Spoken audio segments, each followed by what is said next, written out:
ಹೊಸ ಮಧುವಣಗಿತ್ತಿ ಅನುಶ್ರೀಯ first reaction.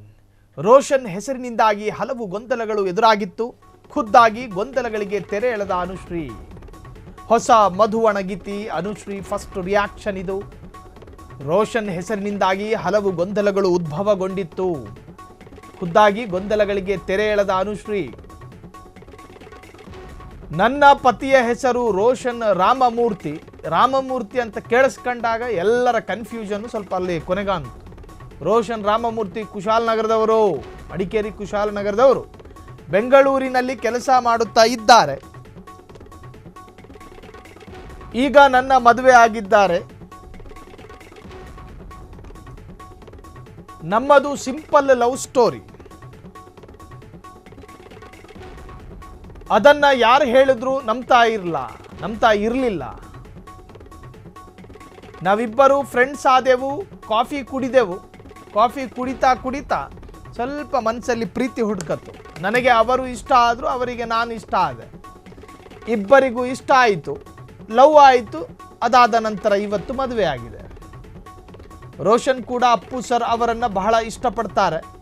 ನಾನು ಕೂಡ ಅಪ್ಪು ಸರ್ ಅಂದರೆ ಜೀವ ಬಿಡ್ತೀನಿ. ಪುನೀತ ಪರ್ವ ಕಾರ್ಯಕ್ರಮದಲ್ಲಿ ನಾವು ಭೇಟಿ ಮಾಡಿದ್ವಿ. ಒಂದು ಲೆಕ್ಕದಲ್ಲಿ ಅಪ್ಪು ಸರ್ ಅವರೇ ನಮ್ಮನ್ನು ಸೇರಿದ್ದಾರೆ. ಮದುವೆ ಬಳಿಕ ಪತಿ ಜೊತೆ ಮಾತಾಡಿದ ನಿರೂಪಕಿ ಅನುಶ್ರೀ.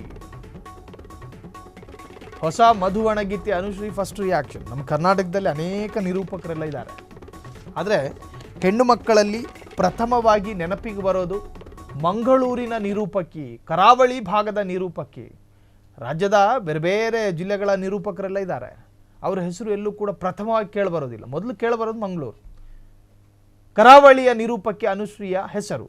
ಆ ಹೆಣ್ಣುಮಗಳು ಅನೇಕಾರು ಕಷ್ಟಗಳನ್ನು ಎದುರಿಸಿ, ಅನೇಕ ಸವಾಲುಗಳನ್ನು ಎದುರಿಸಿ, ತನ್ನ ಸ್ವಂತ ತಂದೆಯ ಹೆಸರು ಅನೇಕ ಬಾರಿ ವಿವಾದಕ್ಕೀಡಾದರೂ ಕೂಡ ನೋಡಿ, ಈ ಹೆಣ್ಣುಮಕ್ಕಳು ಎಲ್ಲವನ್ನೂ ಸಹಿಸಿಕೊಳ್ಳಬಹುದು. ಆದರೆ ತನ್ನ ಸ್ವಂತ ಗಂಡನ ವಿಚಾರ ವಿವಾದ ಆದರೆ, ತನ್ನ ಸ್ವಂತ ತಂದೆಯ ವಿಚಾರ ವಿವಾದ ಆದರೆ ಅದನ್ನು ಸಹಿಸಿಕೊಳ್ಳೋದಕ್ಕೆ ಸಾಧ್ಯ ಆಗೋದಿಲ್ಲ. ಅಂಥದ್ರಲ್ಲಿ ಸಾಕಷ್ಟು ವಿವಾದ, ಸಾಕಷ್ಟು ವಿಮರ್ಶೆ, ಸಾಕಷ್ಟು ಟೀಕೆಗಳನ್ನು ಎದುರಿಸಿ ಜೀವನದಲ್ಲಿ ಎದ್ದು ನಿಲ್ಲಬೇಕು. ನನ್ನ ತಾಯಿ ಚಿಕ್ಕ ವಯಸ್ಸಿನಿಂದಲೂ ಬಹಳಷ್ಟು ಕಷ್ಟಪಟ್ಟು ನನ್ನನ್ನು ಸಾಕಿದ್ದಾರೆ.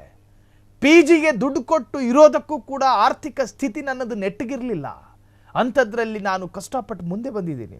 ಸ್ವಾವಲಂಬಿಯಾಗಿ ಬದುಕಿದಂಥ ಹೆಣ್ಮಗಳಾಕೆ. ಸೊ ಇವತ್ತು ಮದುವೆ ಆಗಿದ್ದಾರೆ. ರೋಷನ್ ಎನ್ನುವಂಥ ವಿಚಾರದಲ್ಲಿ ಆ ಹೆಸರಲ್ಲಿ ಸಾಕಷ್ಟು ಗೊಂದಲಗಳಿತ್ತು. ಆತ ಅನ್ಯ ಧರ್ಮಕ್ಕೆ ಸೇರಿದವನು, ಹೆಂಗೆ ಮದುವೆ ಆದರೂ ಇವರು, ಸಾಕಷ್ಟು ವಿವಾದಗಳಾಯಿತು. ಸೊ ಅದಕ್ಕೆ ಇವೆಲ್ಲವೂ ಕೂಡ ತೆರೆ ಎಳೆದಿದ್ದಾರೆ. ಸೊ ಅಪ್ಪು ಸರ್ ಫ್ಯಾನ್ ಅಂತೆ ಅವರು ಕೂಡ, ಇವರು ಅಪ್ಪು ಸರ್ ಫ್ಯಾನ್ ಅಂತೆ. ಇವತ್ತು ಮದುವೆ ಆಗಿದ್ದಾರೆ. 100 ವರ್ಷದ ಕಾಲ ಸುಖವಾಗಿ ಬಾಳ್ಲಿ ಅಂಥೇಳಿ ಫ್ರೀಡಮ್ TV ಆಶಿಸ್ತಾ ಇದೆ.